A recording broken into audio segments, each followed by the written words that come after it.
Hello, year ones. It's lovely to see you all. Thank you so much for joining me for another story time. Today, we are going to be reading The Smartest Giant in Town by Julia Donaldson and Axel Scheffler. Now, I know this is a story that you know really, really well, so if you can help me out with the words, that would be absolutely brilliant. So make sure you get all snuggled, all nice and relaxed. Let's go. George was a giant, the scruffiest giant in town. He always wore the same pair of old brown sandals and the same old patched up gown. I wish I wasn't the scruffiest giant in town, he said sadly.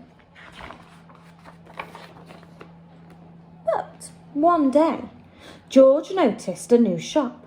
It was full of smart clothes. So he bought a smart shirt, a smart pair of trousers, a smart belt, a smart stripy tie, some smart socks with diamonds up the sides, and a pair of smart, shiny shoes. Now I'm the smartest giant in town, he said proudly.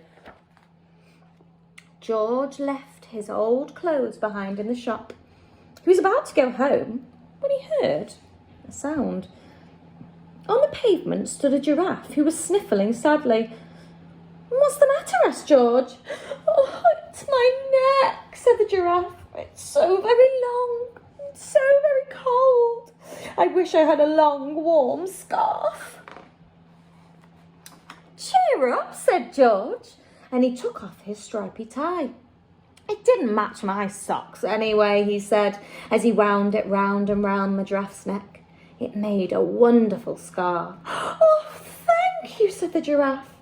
As George strode towards home, he sang to himself, "My tie's a scarf for a cold giraffe, and look me up and down. I'm the smartest giant in town." George came to a river. On a boat stood a goat who was bleating loudly. "What's the matter?" asked George. "It's my sail," said the goat. "It blew away in a storm. I wish I had a strong new sail for my boat." "Cheer up," said George, and he took off his new white shirt. "It kept coming untucked anyway," he said, as he tied it to the mast of the goat's boat. It made a magnificent sail. "Oh, thank you," said the goat. George strode on, singing to himself, "My tie is a scarf for a cold giraffe, my shirt's on a boat, a sail for a goat, but look me up and down, I'm the smartest giant in town." George came to a tiny ruined house. Beside the house stood a white mouse with lots of baby mice. They were all squeaking.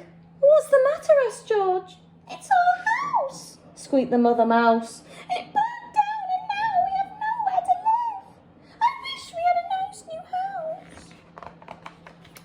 "Cheer up," said George, and he took off one of his shiny shoes. "It was giving me blisters anyway," he said, as the mouse and her baby scrambled inside. The shoe made a perfect home for them. "Oh, thank you," they squeaked. George had to hop along the road now, but he didn't mind. As he hopped, he sang to himself, "My tie is a scarf for a cold giraffe, my shirt's on a boat, a sail for a goat. My shoe is a house for a little white mouse, but look me up and down, I'm the smartest giant in town." George came to a campsite. Beside a tent stood a fox who was crying. "Well, what's the matter?" asked George. "It's my sleeping bag," said the fox. "I dropped it in a puddle. I wish I had a warm, dry sleeping bag." "Cheer up," said George, and he took off one of his socks with diamonds up the sides. "It was tickling my toes anyway," he said, as the fox snuggled into it. It made a very fine sleeping bag indeed. "Oh, thank you," said the fox. George hopped on, singing to himself, "My tie is a scarf for an old cold giraffe. My shirt's on a boat is a sail for a goat. My shoe is a house for a little white mouse. One of my socks is a bed for a fox. But look me up and down, I'm the smartest giant in town. George came to a big squelchy bog. Beside the bog stood a dog who was howling. What's the matter? Asked George. It's the bog, said the dog. I need to get across, but I keep getting stuck in the mud. I wish there was a safe, dry path.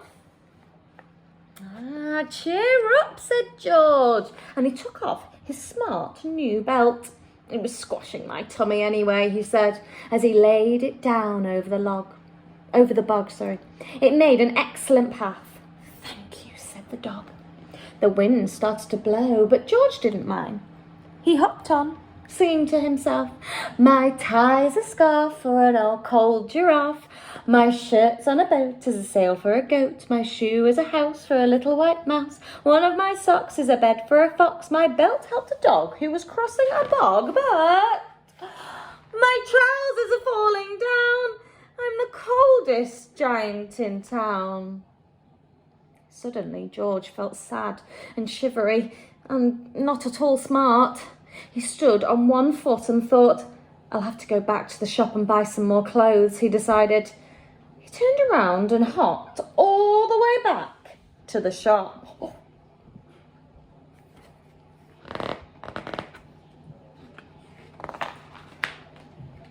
But when he got there, it was closed. Oh no, cried George. He sank down into the doorstep and a tear rolled down his nose.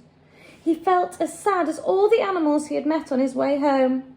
But then, out of the corner of his eye, he saw a bag with something familiar poking out of the top.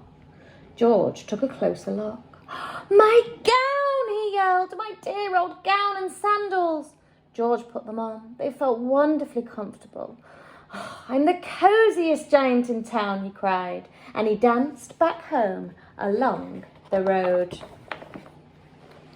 Outside his front door stood all the animals he had helped. They were carrying an enormous present. Come on, George, they said, open it. George untied the ribbon.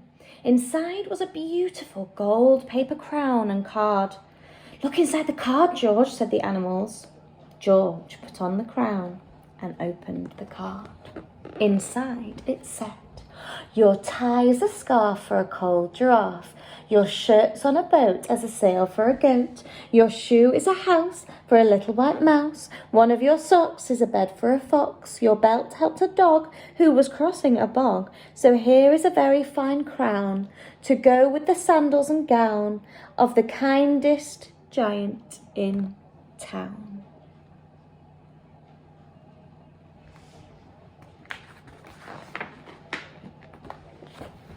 Do you know what, children? I think that's such a lovely story. And I really hope that you enjoyed listening to me reading it today.